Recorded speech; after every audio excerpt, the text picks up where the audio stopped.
हामी जहाँ छौँ त्यहाँ उभिएर भन्नुपर्दाखेरि हामी इतिहास लेखिने ठाउँमा छौँ।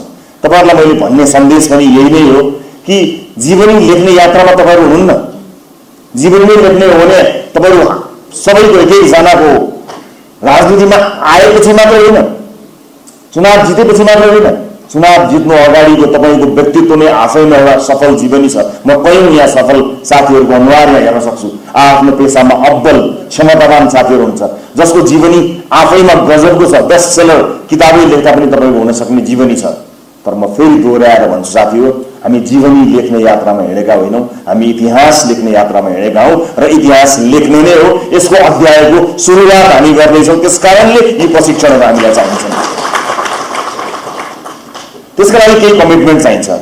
मलाई थाहा छैन मेरो यो भनाइले तपाईलाई सोच्न कति सघाउँछ कति सघाउँदैन मलाई थाहा छैन, तर मेरो चाहना चाहिँ के छ भने यो भनाइले तपाईलाई सोच्नमा कहीँ न कहीँ मद्दत गरोस्, कहीँ न कहीँ सघाओस् भन्ने उद्देश्यले मात्र म अन्तर्मनबाट केही कुरा बताउन चाहन्छु।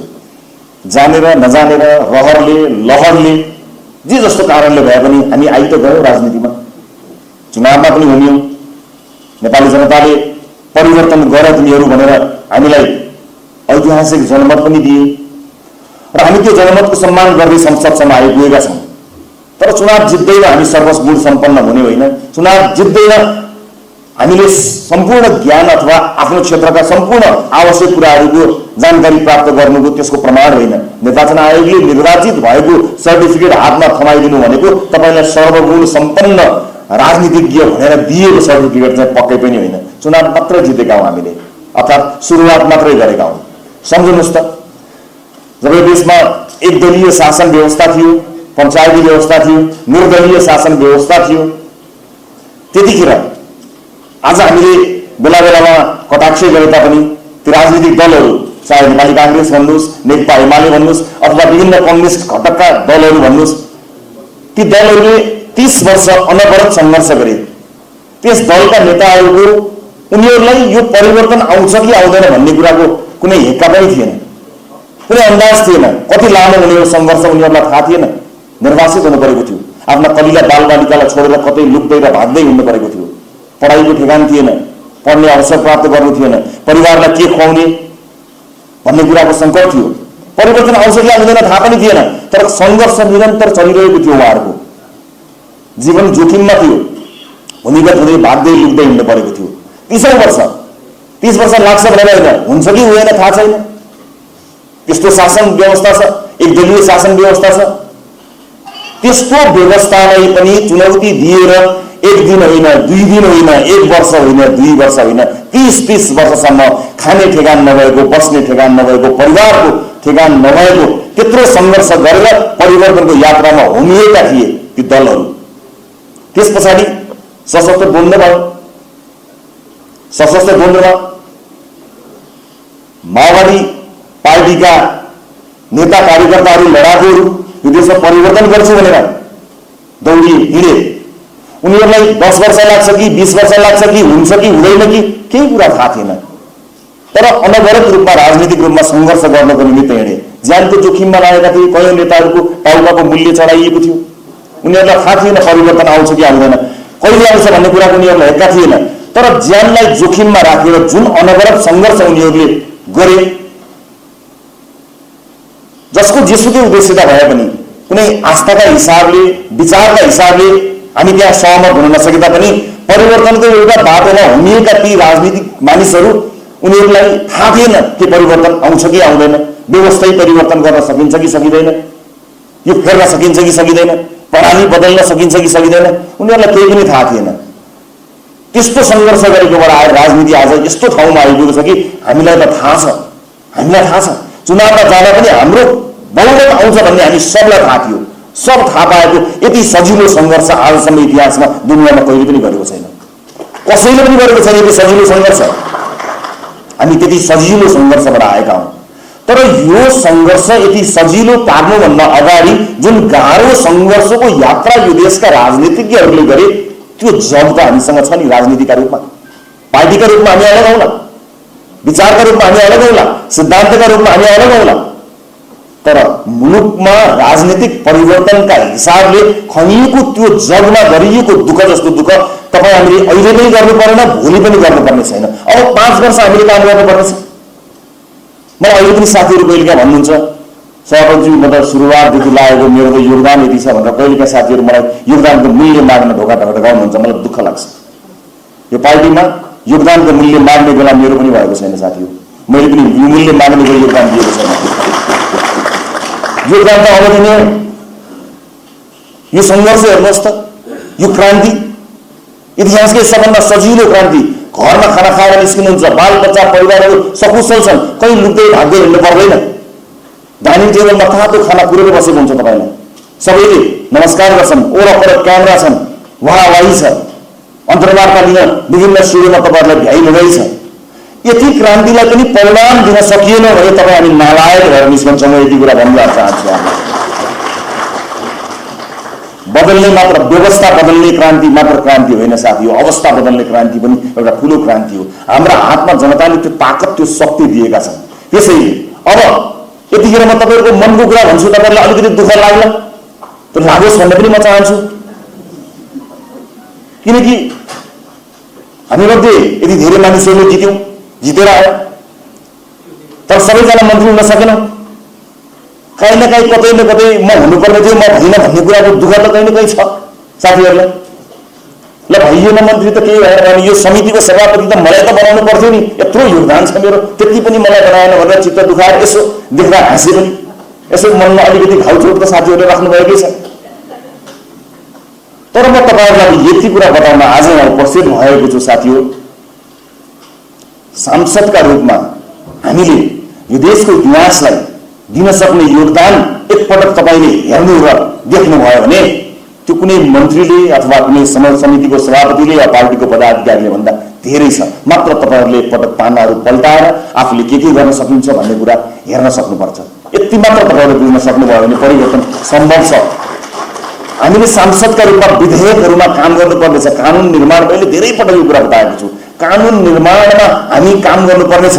हामीले सामाजिक प्रतिष्ठा चाहिँ मन्त्री भएपछि या अर्को कुनै सरकारी गाडी लिएर एउटा गाडी बोकेर हिँडिसकेपछिको सामाजिक प्रतिष्ठालाई सफलताको मानक र सूचक बनाएका छौँ भने हामी रङ डिरेक्सनमा छौँ, हामी गलत बाटोमा गइरहेका छौँ। र म तपाईँलाई यति कुरा चाहिँ भन्न सक्छु कि गलत बाटोमा हिँडेर गन्तव्यमा चाहिँ कहिले पनि पुगिँदैन।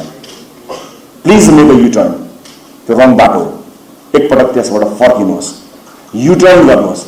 अस्ति भर्खरै अहिले हामी चुनावमा गएको साथी हो, घर घरमा हामीले कुनै घर छोड्यो हात जोड्न, साष्टाङ्ग दण्डवत समेत गऱ्यौँ, हामीले घोड्यौँ, हात जोड्यौँ, नमस्कार गऱ्यौँ, मलाई एउटा भोट पाए त मलाई केही पनि चाहिँदैन भन्यौँ, हामी गिडगिडायौँ, हामीले हात जोड्यौँ जनताको। हाम्रो विनम्रता कहाँ थियो?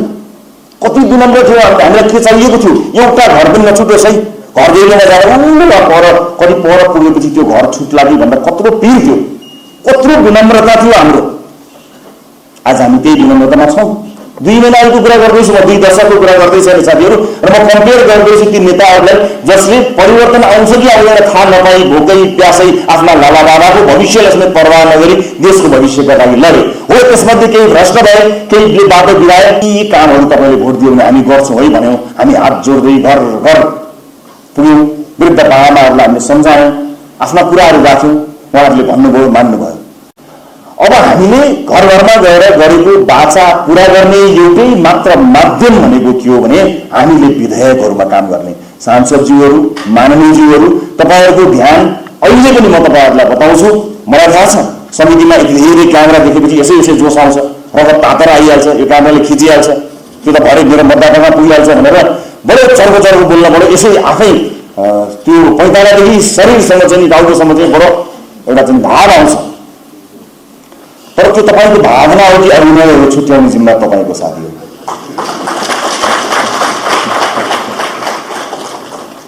अब भाइरलको दुनियाँबाट अहिले बाहिर निस्किनुपर्छ होला अलिकति। मन त पर्छ, आफ्नो बारेमा राम्रो कुरा भएको। म पनि 8-10 वर्षदेखि मिडियाको मेन स्ट्रिममै छु, कतै कतै कहीँ न कहीँ कतै न कतै हराएको लुकेको छैन। त्यो लोभको केही अंश अझै पनि मलाई नभएको होइन, इमान्दारी पूर्वक भन्दाखेरि रहिरहन्छ। लाइमलाइटको आशा, अलिकति आफ्नो कभरेज राम्रो होस्, आफ्ना बारेमा राम्रा कुराहरू भन्ने कुरा, त्यसको आशा र अपेक्षा राख्नु स्वाभाविक हो, त्यो स्वाभाविक रूपमा रहन्छ। तर यसको अर्थ यो होइन कि हामी हाम्रो मूल कर्मबाट विमुख बनाउँ। हामी लोकप्रियताको आडमा जनताको मुद्दालाई छायामा पार्ने त्यो दौडमा त कतै छैन। हामीले चाहिँ सोच्नुपर्छ र हामी यो 5 वर्षका लागि अथवा 6 वर्षका लागि अर्को चुनावका लागि भनेर होइन भनेर मैले अघिल्लो पटक पनि यहाँलाई भनि नै सकेको छु। यसै पटक परिणाम लिनुपर्नेछ।